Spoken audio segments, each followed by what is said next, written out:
Hello， 大家好，我哋係名門物業。英國租屋市場正式迎來重大改變。之前我哋出過條片講過 Renters' Rights Bill， 嗰條法案已經正式通過成為法律，名為 Renters' Rights Act 2025。就算上條片你已經睇過都唔緊要，因為今次我哋會一齊睇翻呢條法例最新最詳盡嘅重點內容。有啲條文係保留咗，有啲就更新咗，所以今條片一定要睇到尾啊！第一點，取消無過錯驅逐 Section 21，呢條係今次最矚目嘅改變之一。以前業主可以用 Section 21 No Fault Eviction 無過錯驅逐，唔需要講理由都可以通知租客2個月後搬走。但係根據新法律，呢個權利正式廢除，以後業主要趕租客必須要有合理合法嘅理由。隨住 Section 21被廢除，政府會推出新嘅版本 Section 8條款，清楚列明可以合法驅逐嘅情況，例如係長期欠租、嚴重破壞物業、違反租約條款、需要收回自住、出售物業等等。對於業主嚟講，代表更加要小心去揀租客，做足背景同埋信用調查，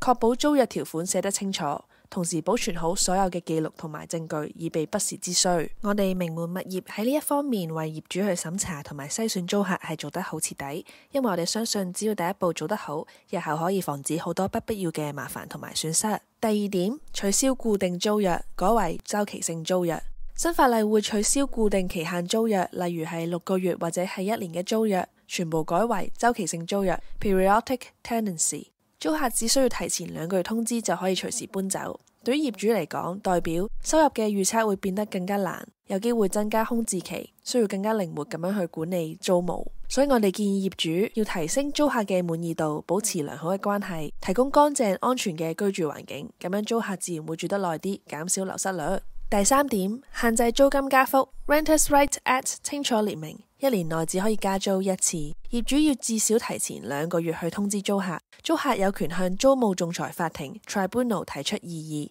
挑戰不合理加租。目前條例已經通過，但係會分階段實施，唔係即刻生效，所以業主而家應該即刻去檢視租約，確保未來加租嘅安排合法、合理、透明。第4點 Awaab's Law， 因應 Awaab's Ishak 案件，2020年呢位男童因為霉菌問題死亡而引入嘅 Awaab's Law， 清楚列明業主必須要喺指定時間內處理潮濕、發霉、供暖系統故障或者係其他影響健康安全嘅問題，否則可能會面臨罰款或者係法律行動。目前 Social Housing Sector 已經生效，需要佢哋緊急危害喺24小時內處理。潮濕、霉菌重大風險喺10個工作天內調查，之後喺限期內修復。Private Rent Sector 預計喺2026年開始延伸實施，相信業主們可以根據上述嘅要求，提前做好準備，例如係定期檢查物業、預留緊急嘅維修預算、建立後備嘅維修團隊。其實單係推出呢一點就已經將門檻提升到非常之高。究竟業主自己或者幫你管理開嘅 agent 係能唔能夠做到呢一點？